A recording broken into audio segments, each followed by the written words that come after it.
Corpuls.web Live is a web application which runs centrally on a server.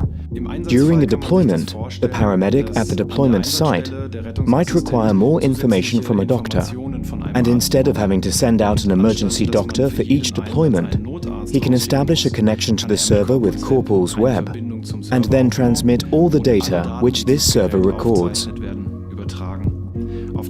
On the other side, the tele-emergency doctor can then log on the system and see this new deployment.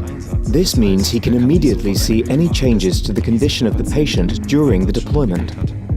Furthermore, he can process patient data and, most importantly, when a resting ECG is transmitted, he can look at it in detail and set markers.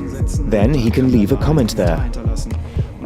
And everything will be documented, of course, so it is approved as a medical product for making diagnoses.